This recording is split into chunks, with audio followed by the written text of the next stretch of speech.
राजस्थान की 200 विधानसभा सीटों में से 199 सीटों पर शनिवार को मतदान हुआ। रात 12 बजे तक मतदान के आंकड़े 75% के पार चला गया था।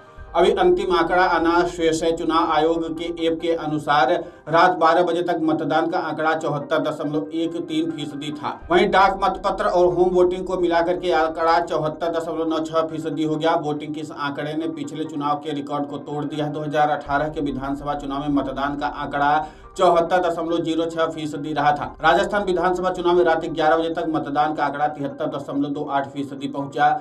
वोट का प्रतिशत दर लगातार बढ़ रहा है। अब यह तय हो गया कि इस बार का मतदान प्रतिशत पिछले कई चुनाव के रिकॉर्ड को तोड़ देगा। राजस्थान विधानसभा चुनाव में रात 10 बजे तक मतदान का आंकड़ा 71% के पार चला गया था। अभी अंतिम आंकड़ा आना शेष है। चुनाव आयोग के ऐप के मुताबिक रात 10:15 में मतदान का आंकड़ा 71.2% तक पहुंच गया था। अनुमान के अनुसार इस बार मतदान पिछले चुनाव से अधिक होगा। तिजारा में सबसे अधिक वोटिंग 5 बजे तक हुई। यहाँ पर 80.85% तक मतदान पड़ा है। वहीं कुछ और सीटों की बात कर लेते हैं जहां पर मतदान कम पड़ा है। पाली जिले के सुमेरपुर में 57.8%, जालौर में 58.2%, जालौर की आहोर विधानसभा सीट में 58.3%, बाड़मेर के सिवाना सीट पर 59.4% मतदान पड़ा है। राजस्थान में छिटपुट घटनाओं को छोड़कर के सभी 199 सीटों पर शांतिपूर्ण तरीके से मतदान संपन्न हो गया। पूरे प्रदेश में 70% से अधिक मतदान हुआ है।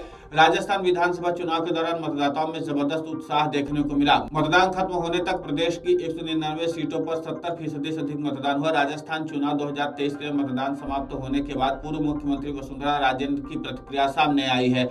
उन्होंने लिखा कि शांतिपूर्वक और भाजपा के पक्ष में मतदान करने के लिए प्रदेशवासियों के साथ साथ भाजपा कार्यकर्ताओं खासकर नव मतदाताओं का आभार व्यक्त करती हूं। उन्होंने लिखा कि आज राजस्थान की जनता ने प्रधानमंत्री नरेंद्र मोदी जी के विजन, विकास और विश्वसनीयता पर मुहर लगा दी। मुझे पूरा विश्वास है इस चुनाव में प्रदेश की जनता ने भाजपा के सुराज को अपनाया है और कांग्रेस के कुराज को ठकराया है।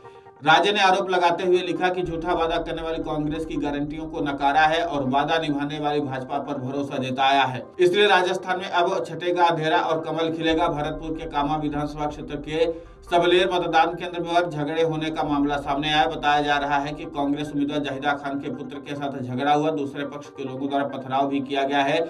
झगड़े में जाहिदा पुत्र शाहिद प्रधान को चोट लगी है। पुलिस ने बीच बचाव कर मामला शांत कराया। बताया जा रहा है कि बूथ के अंदर जाने को लेकर के विवाद हुआ था। राजस्थान विधानसभा चुनाव को लेकर हो रहे मतदान का आधिकारिक वक्त 6 बजे ही समाप्त हो गया। हालांकि उसके बाद मतदान केंद्र पर लंबी लंबी कतारें नजर आई। जो भी कतारों में लगे हुए सब वोट डालेंगे। 5 बजे तक 68.24% वोट डाले जा चुके थे। अंतिम आंकड़ा देरी से आया। मतदाताओं का उत्साह देखते बन रहा था। इस बार बीते चुनाव से ज्यादा मतदान होने की संभावना जताई गई। राजस्थान हाईएस्ट पोलिंग 2013 में 75.69% रही थी। इसके बाद 2018 में 74.71% रही थी। हालांकि इस बार की पोलिंग अब तक के सारे रिकॉर्ड को तोड़ती हुई नजर आ रही। पोलिंग के आंकड़े अब लगभग आ गए हैं। 70% से अधिक मतदान हो चुका है। इसमें पोलिंग प्रतिशत में 2 से 3% बढ़ने का ट्रेंड रहा है। पिछले चुनावों में तिजारा में 82% वोटिंग थी। शिव में 79.77% पिछले चुनाव में वोट पड़े थे और बायदू में 82.55% मतदान होता। कांग्रेस प्रदेश अध्यक्ष गोविंद सिंह डोटासरा की लक्ष्मणगढ़ सीट पर पिछले चुनाव में 74% वोटिंग हुई थी। इस बार शाम 5 बजे तक 72% के आंकड़े को पार कर गया। राजस्थान में बम्पर वोटिंग के संकेत मिल रहे हैं। राज्य में शाम 5 बजे तक 68.24% मतदाताओं ने अपने मताधिकार का प्रयोग किया। उम्मीद जताई जा रही कि इस बार 2018 से ज्यादा मतदाता वोट डालेंगे। बढ़े हुए मतदान के कई मायने निकाले जा रहे हैं। बीते 5 चुनाव में ट्रेंड देखें तो भाजपा इन्हें अपने पक्ष में बता रही है, रिवाज बदलने की बात कर रही है। कांग्रेस इस मिथ को तोड़ने की भी उम्मीद जता रही है। हालांकि 3 दिसंबर को यह सब स्पष्ट हो जाएगा कि किसके पक्ष में जनता ने मतदान किया है। अब जान लेते हैं कि 25 साल में कैसे अलग अलग चुनाव में मतदान बढ़ा और घटा, कब किसकी सत्ता है। राजस्थान विधानसभा चुनाव 7 नवंबर 2018 में मतदान हुआ। परिणाम 11 दिसंबर 2018 का। अलवर की रामगढ़ सीट छोड़कर के 199 सीटों पर मतदान हुआ था। रामगढ़ सीट पर भाजपा के प्रत्याशी लक्ष्मण सिंह के निधन के कारण चुनाव स्थगित हो गया था। इस चुनाव में कांग्रेस ने भाजपा को पटखनी देते हुए 99 सीटें जीती थी।